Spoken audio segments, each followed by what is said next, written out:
The rain did not fall that night. It attacked. Sheets of icy water slammed against the asphalt as if the city itself were trying to wash something away. And in the middle of that storm, one decision was about to quietly rewrite 4 lives forever. Ethan Parker drove with both hands locked on the steering wheel, his knuckles white, his jaw clenched, his eyes burning from exhaustion. 38 years old, broad-shouldered, dressed in a dust-stained work jacket, he looked like just another tired construction worker heading home after a brutal shift. 12 hours hauling concrete, climbing scaffolding, barking orders at men younger than him who never guessed he had once commanded rooms far more dangerous than a job site. The radio crackled with static, then went silent. Ethan did not bother fixing it. Silence felt familiar, safer. The digital clock on the dashboard glowed faintly, reading 11:47 in the evening, as lightning split the Chicago sky. That was when his headlights caught them. A bus stop, flickering fluorescent light. And beneath it, a woman hunched forward, shielding a small child with her own body, as rain soaked them both to the bone. Ethan's foot hit the brake before his mind caught up. The truck skidded slightly, water spraying his heart, jumping into his throat. For a split second, instinct screamed at him to keep driving. He was tired. He had a son at home. He had learned the hard way that stopping could cost you everything. But then he saw how the woman's arms wrapped around the child, tight and desperate, as if she were the only wall left between that little girl and the world. Ethan parked. The engine idled. He stared through the rain pulse, pounding memories stirring in places he kept buried. 4 years ago, he had stood in a hospital hallway just like this storm, felt helpless, watching the life drain out of someone he loved. He swallowed hard, opened the door, and stepped into the rain. Cold sliced through him instantly, soaking his boots, his jacket, his skin, but he kept walking. Each step felt heavier than it should have. "Mom," he called out, his voice steady despite the thunder. "Are you okay?" The woman looked up slowly. She was young, early 30s, maybe dark hair plastered to her cheeks, eyes rimmed red, not just from the cold. Fear lived there, raw and unguarded. In her arms, a little girl clutched a pink backpack to her chest, her small body, trembling lips, blue from the cold. "We're fine," the woman said too quickly. Her voice cracked on the lie. "Thank you." Ethan noticed the scrubs beneath her thin jacket. A nurse. He had seen that uniform before, worn by angels and ghosts alike. "You're not fine," he said quietly. "You're freezing. Both of you are." The woman hesitated, pride warring with desperation. Finally, her shoulders sagged. I don't have anywhere to go," she whispered, each word breaking apart as she said it. Something shifted inside Ethan's chest. He recognized that moment. The moment when hope finally gives up pretending. "I'm Ethan," he said. "I've got a warm place. It's not much, but it's dry.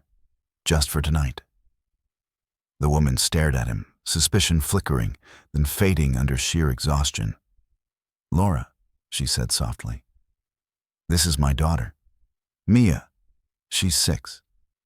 The little girl peeked out from behind her mother's arm, eyes wide, searching Ethan's face for danger. He offered a small smile.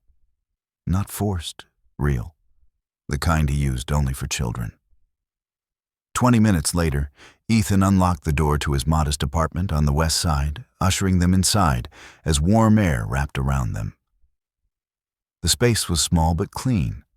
A couch with worn cushions. A kitchen table scarred by years of use.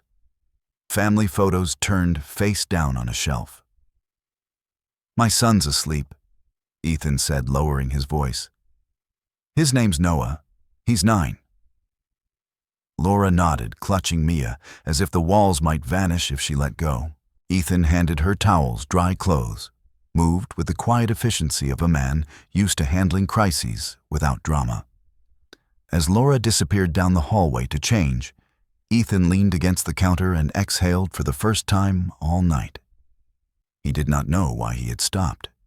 He did not know why his instincts had screamed louder than his fear. What he did not know yet was that Laura Bennett was not just a desperate nurse, and that the tired construction worker standing barefoot on cold tile was not just a man with calloused hands and a broken past. That night, under the roar of rain and the hum of a flickering bus stoplight, two people who believed they had lost everything had unknowingly stepped into the beginning of something powerful, something dangerous, something that would force both of them to confront the truth about who they really were. Ethan did not sleep that night. He sat at the small kitchen table long after the apartment grew quiet again, listening to the uneven rhythm of the rain against the windows and the softer, more fragile sounds of breathing down the hallway. Laura and Mia occupied the pull-out couch, wrapped in borrowed blankets while Noah slept in his room, unaware that strangers now shared the space he called home. Ethan stared at the steam rising from a forgotten mug of tea and wondered when his life had become a place where emergencies simply arrived without warning and stayed. Morning came slowly, gray light leaking through the blinds. The storm had passed, leaving the city washed clean and cold. Ethan rose before the alarm, moving on instinct. He checked on Noah first, smoothing the boy's hair back from his forehead. Noah stirred, but did not wake. Ethan lingered, guilt pressing at him. He had brought risk into this home. He had broken the rules he lived by. Laura stood near the window, fully dressed in the borrowed clothes, her shoulders tense as if she expected to be told to leave at any moment. Mia sat at the table, swinging her legs, clutching a stuffed rabbit that had clearly seen better days. "I was going to wake you," Laura said quickly. "We'll be out of your way. I just needed a minute." Ethan shook his head. "You don't need to rush. Sit. I'm making breakfast." Noah appeared moments later, rubbing his eyes freezing when he noticed the strangers. "This is Laura and Mia," Ethan said gently. "They're staying for a little while." Noah studied them with solemn curiosity. Mia smiled first, shy, but hopeful. "Hi," she said. Noah nodded once, then surprised Ethan by pulling out a chair for her. Over simple food and quiet glances, the tension softened. The truth finally spilled out. Laura spoke softly, eyes fixed on her hands. The hospital merger, the layoffs, the interviews that went nowhere, the rent she could not pay, the locks changed while she begged for time. Her voice broke only once, when she mentioned Mia's inhaler and the fear of losing it in the rain. Ethan listened without interruption. He recognized every stage of her story, the disbelief, the scrambling, the humiliation. When she finished, silence stretched between them, thick but not uncomfortable. "You can stay," Ethan said finally, "until you get back on your feet." Laura's head snapped up. "I can't accept that. I don't even know you." Ethan met her gaze, steady and unyielding. "I know enough." He did not say more, but something in his tone ended the argument before it began. The days that followed settled into an unexpected rhythm. Ethan left early for work. Laura walked the children to school, her nurse's instinct kicking in as she memorized schedules and routines. She spent her afternoons searching for jobs, making calls, fighting exhaustion with stubborn resolve. At night, the apartment filled with dinner homework and laughter that startled Ethan every time it surfaced. Noah changed first. He spoke more. He slept better. Mia followed him everywhere, fearless in a way only children who finally feel safe can be. Late one evening, after the children were asleep, Laura stood beside Ethan at the sink, drying dishes. "I will pay you back," she said quietly, "for everything." Ethan paused. "Get back on your feet," he replied.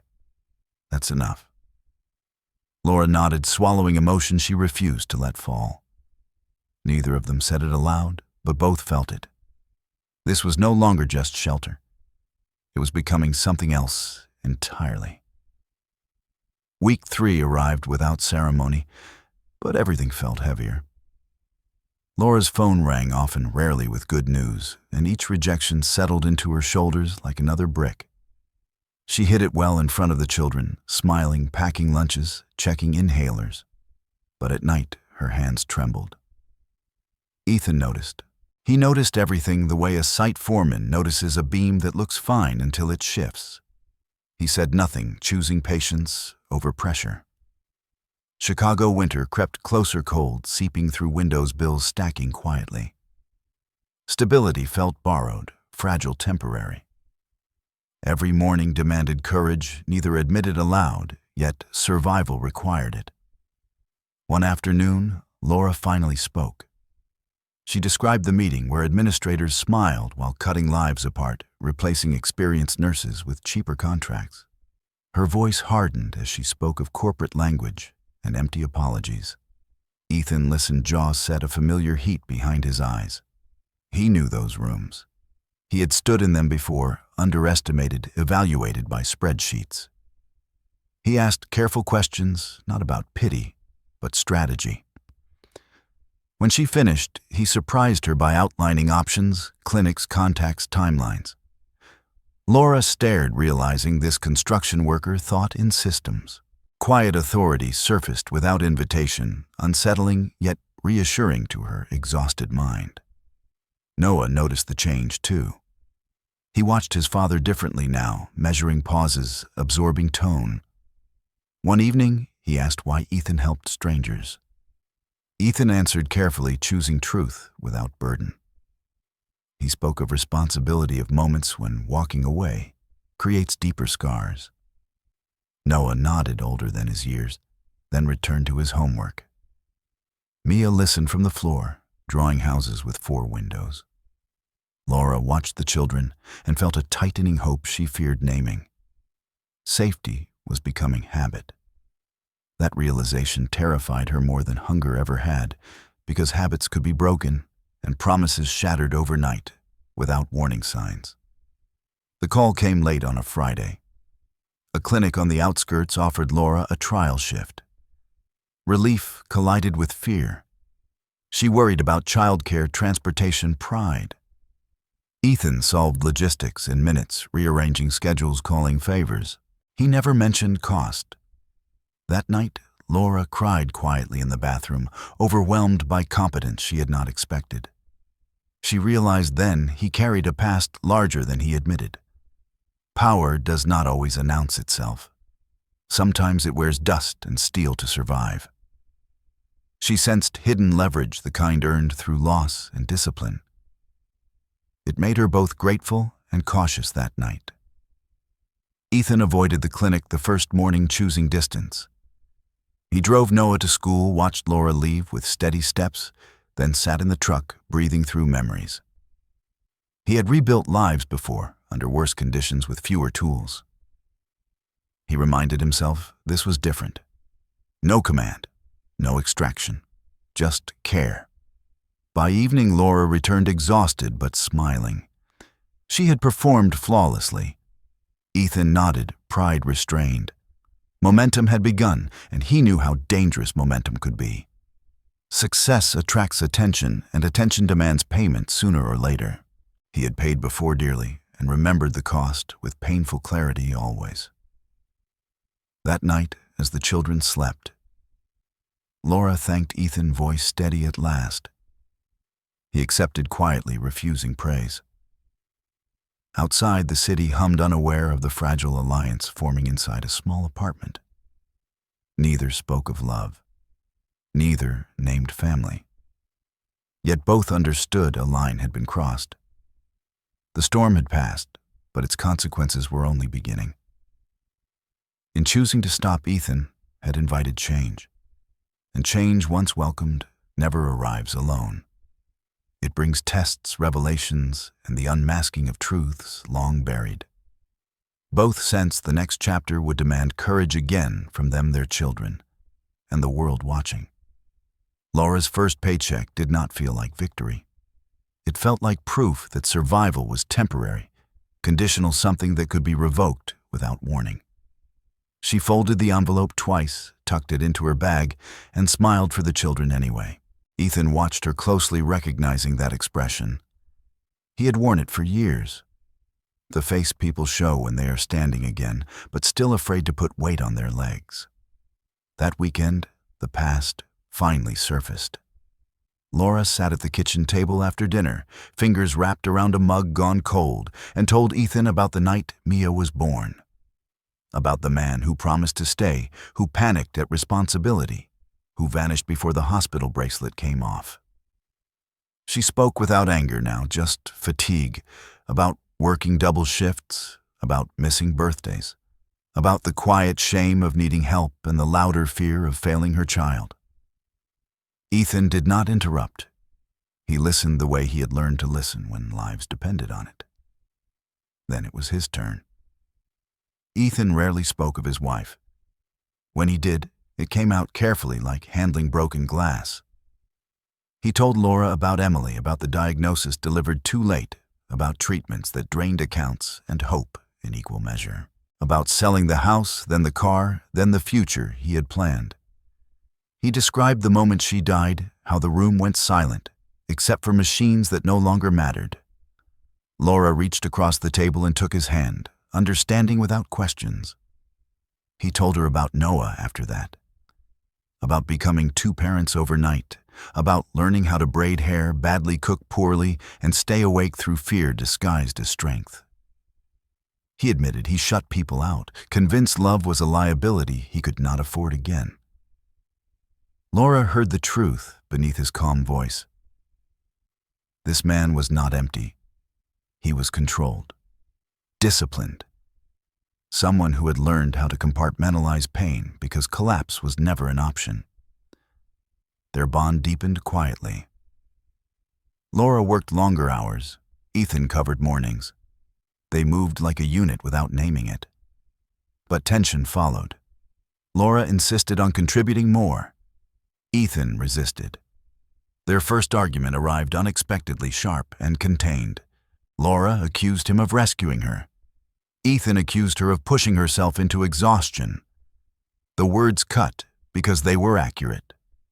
Silence followed, heavy and unresolved, until Noah knocked over a glass and Mia laughed, breaking the moment. That night, Ethan stood alone on the balcony, staring at the city lights. He thought about all the times power had been taken from him, disguised as necessity. He had learned how systems work, how decisions ripple.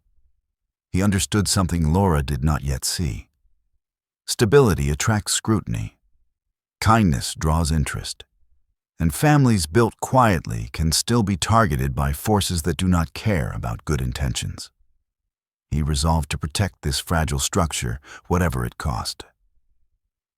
Inside, Laura tucked Mia into bed, brushing hair from her daughter's face. For the first time in months, she did not feel like she was falling. She felt anchored. That realization scared her more than instability ever had. Because anchors can be pulled up, and love, once acknowledged, demands risk. As the apartment settled into sleep, both adults lay awake, aware that healing had begun, but also that the hardest truths were still waiting to surface. They did not know who would notice their quiet rebuilding, or how quickly fragile peace can attract unwanted attention. But fate was already watching, patient and exacting, preparing the next test that would demand courage, sacrifice, and the revelation of hidden strength. By the 5th week, the apartment no longer felt borrowed. It breathed. Morning routine settled into muscle memory lunches, packed without discussion. Backpacks lined neatly by the door. Laura's shifts increased, and with them, her confidence. She returned tired but steadier, carrying small victories like clean charts and grateful patience. Ethan watched from the edges, proud and cautious, measuring progress the way he once measured risk.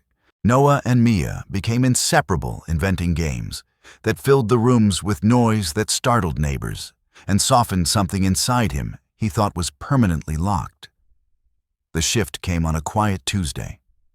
Laura was offered a permanent position, modest pay, stable hours, benefits that meant inhalers without fear. She accepted with shaking hands. That night she announced the news at dinner, smiling through tears. The children cheered. Ethan nodded, offering congratulations, but something tightened behind his ribs. Stability meant decisions. Decisions meant change. And change always asked who stayed and who left. Laura brought it up gently later, folding laundry on the couch. She would start saving immediately. First and last month's rent. A place nearby. She spoke carefully, as if naming a dangerous animal. Ethan listened silent. He understood her need to stand alone. He also understood what the apartment had become. A pause stretched between them, heavy and honest. He told her she should do what felt right. She heard the distance in his voice and hated herself for causing it. Days passed. Boxes appeared, then disappeared as plans stalled. The children sensed tension and compensated with exaggerated cheer. Ethan caught Noah watching him one evening, eyes sharp. "Are they leaving?" the boy asked quietly. Ethan answered truthfully, "We'll figure it out." Noah nodded, unconvinced. Later, Mia asked Laura if families could break by accident. Laura held her too tightly and promised nothing she could guarantee. The argument arrived after midnight. It was not loud. It was precise. Laura accused Ethan of building walls disguised as kindness. Ethan accused Laura of mistaking independence for safety. Words landed clean and painful. He admitted he was afraid of opening doors he had welded shut, afraid of failing 2 children instead of 1. Laura admitted she was terrified of needing someone again. Silence followed, brittle and bright with truth. In the morning, neither apologized. Instead, they worked. Ethan adjusted schedules. Laura accepted help without protest. The children resumed their rhythm. The apartment held strained, but intact. One evening, Noah handed Laura a drawing. 4 stick figures inside a square. "It's our house," he said simply. Laura looked at Ethan. He looked away, breathing through something unfamiliar and sharp. That night, Ethan made a decision. Not aloud. Not yet. He began preparing quietly, calling contacts. He rarely used securing contingencies. He would not be caught unready again. Love required planning. Protection demanded foresight. He would not let circumstances decide this family's fate. Outside, the city moved on, unaware that inside a small apartment, resolve was hardening into something unbreakable. It would be tested soon, though none of them knew how close the test waited. Decisions attract consequences. Kindness invites scrutiny. Somewhere beyond their walls, forces indifferent to love were aligning, measuring, preparing. Ethan sensed it without evidence, the way veterans sense incoming danger before sound arrives. He watched the door longer. He slept lighter. Laura felt it too, an unease beneath gratitude, a question pressing for answers. Together, they stood on the edge of a future still unwritten, believing, hoping, unaware, that the next turning point would demand more than patience, more than trust, and more than they had ever risked before together now. Winter arrived quietly, but pressure followed loudly. The clinic audited schedules, patients increased, and Laura's hours stretched thin. Ethan compensated without complaint, driving carpools, cooking dinners, reviewing homework. Their coordination looked effortless to outsiders, yet every choice carried weight. They were no longer surviving together. They were building, and construction invites inspection. The inspection came disguised as opportunity. A regional healthcare group contacted Laura after noticing her performance metrics. Interviews followed. Promises hovered. Advancement meant higher pay, different hours, and relocation across the city. Laura felt pride collide with fear. She wanted growth, yet the thought of moving Mia away from Noah tightened her chest. She told Ethan, carefully watching his face for signs. He congratulated her first. Then he asked questions others would miss. About contracts, non-competes, timelines. Laura realized again he saw angles, not surfaces. They delayed telling the children. When they did, Noah listened quietly, then asked if families could live in 2 places at once. Mia asked if bedrooms traveled. The questions landed heavier than accusations. Laura felt the pull to choose stability over ambition. Ethan felt something else entirely. He felt time compress. He had learned that organizations do not invite you twice. He also knew how quickly leverage disappears when you hesitate. The tension shifted into conversation rather than conflict. Late nights returned tea cooling between them. Ethan admitted he feared momentum he could not control. Laura admitted she feared becoming invisible again. They negotiated boundaries, compromises, contingency plans. It felt less like romance and more like governance. Both understood why. Love without structure had already cost them dearly.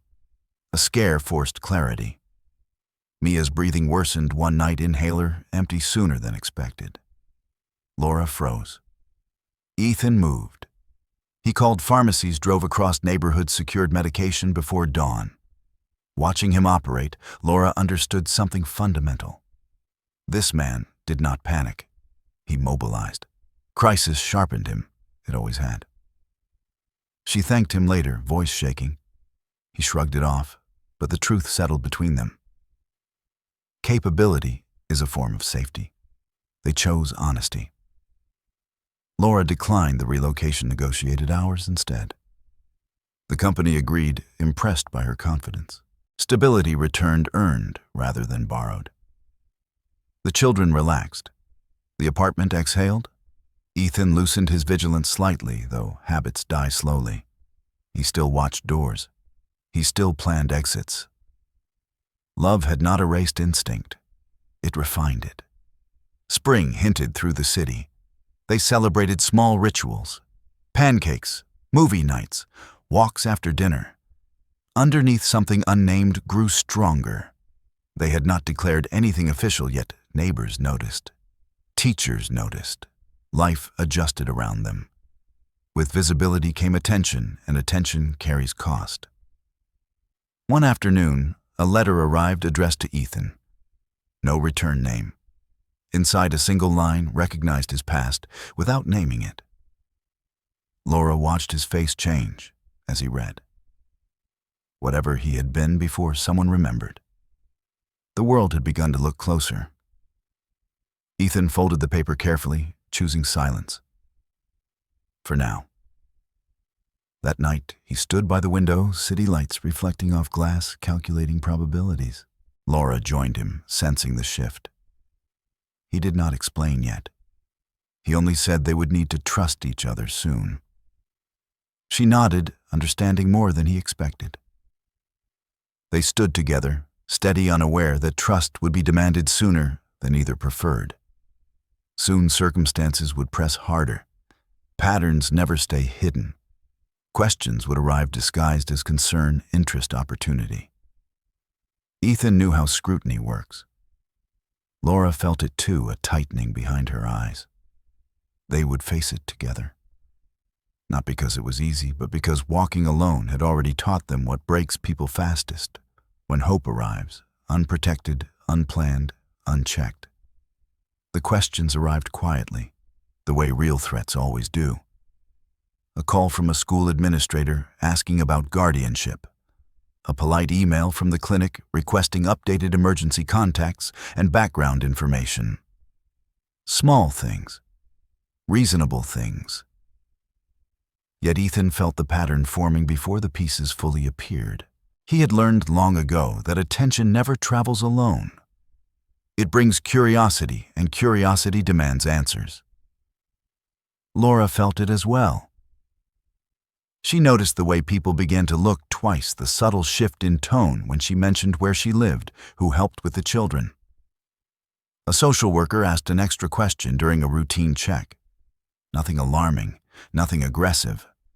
Still, it unsettled her. Stability, she was learning, is often examined more harshly than chaos. Chaos is expected. Peace raises suspicion. The children sensed it first. Noah asked why adults needed so many forms. Mia asked if she had done something wrong. Laura reassured them gently, though her own certainty wavered. That night, she finally confronted Ethan. He did not deflect. He told her enough. About systems. About how institutions protect themselves first. About how people who do not fit categories attract scrutiny. He did not yet tell her everything. He could not. Not until the risk demanded it. They decided to formalize what already existed. Guardianship paperwork. Shared responsibilities documented clearly. Not declarations of love, but acts of protection. The process was exhausting. It forced conversations they had postponed. About permanence. About what would happen if one of them failed. Laura struggled with the weight of it, but Ethan anchored the discussions with calm precision. At least, he had prepared for far worse negotiations in another life. The strain surfaced unexpectedly. One evening after a long day, Laura snapped. She accused Ethan of controlling outcomes without consulting her heart. He accused her of ignoring warning signs because hope felt good. The argument burned hotter than previous ones because both were right. They stopped when Noah stepped between them, voice shaking. "Please don't send anyone away." Silence followed. The truth sat heavy and unavoidable. They were already a family in the only ways that mattered. Later that night, Ethan finally spoke fully, not in detail, not with stories, but with acknowledgement. He told Laura he had once lived inside systems that punish hesitation, that he learned to anticipate consequences before they appear, that hiding parts of himself had kept him and his son alive. Laura listened without fear. When he finished, she did not ask questions. She simply said she trusted him. The word landed harder than any accusation ever had. The turning point arrived with paperwork, a request for an in-person review. Routine, they said. Ethan recognized the language. Laura's hands shook. He steadied them. Together they prepared documentation, references, statements. They walked into the meeting side by side. Ethan wore the same quiet composure he brought everywhere. The officials asked their questions. Laura answered honestly. Ethan supplemented calmly. Authority was present, unspoken, undeniable. The tone shifted. The scrutiny softened. They left exhausted, but intact. Outside, Laura exhaled deeply, laughter breaking through tension. Ethan allowed himself a small smile.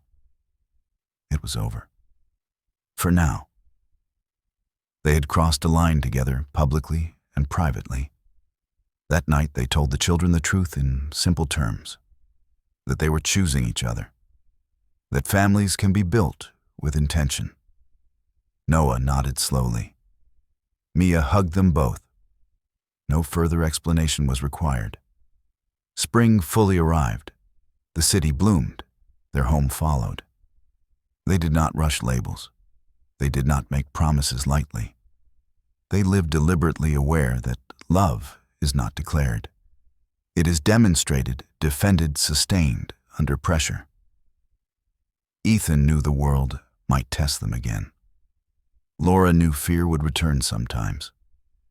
But they had learned something essential. Together they were not fragile. They were resilient. And resilience once earned changes at everything. The proposal did not arrive with ceremony. It came on an ordinary evening, the kind that once would have passed unnoticed. Dinner dishes stacked in the sink. Homework spread across the table. Noah and Mia laughing over a board game they had invented themselves. Ethan watched them from the doorway, a quiet weight pressing against his chest, not fear this time, but certainty. He had learned to recognize it, the moment when hesitation no longer protected anyone. Later, when the children were asleep, Ethan and Laura stepped onto the small balcony overlooking the street. The city breathed below them, distant sirens, passing headlights, life continuing without pause. Ethan did not kneel right away. He spoke first, slowly, deliberately, the way he did when words mattered. He told her that stopping that night in the rain had not been kindness. It had been recognition. He had seen someone standing where he once stood, stripped of options, but refusing to collapse. Laura listened, tears tracing silent paths down her cheeks, because she understood the truth beneath his restraint. He told her that for years he believed love was a risk. He could not afford that attachment weakened defenses and invited loss. But building this family had shown him something different. Structure did not disappear with love. It strengthened. It clarified. He had prepared his whole life to protect people. This was simply the first time he chose protection without armor. Then he knelt the concrete cold against his knee and asked Laura to marry him. Not because it was romantic, but because it was right. Laura did not answer immediately.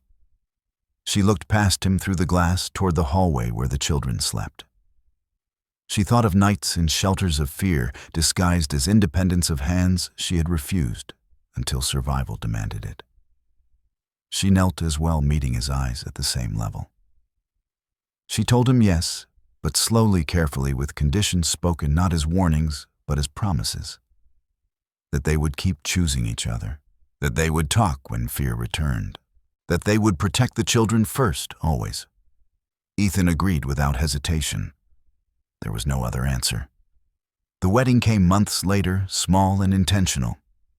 A public park, folding chairs, a borrowed arch decorated by Noah and Mia with paper flowers that wilted slightly in the sun.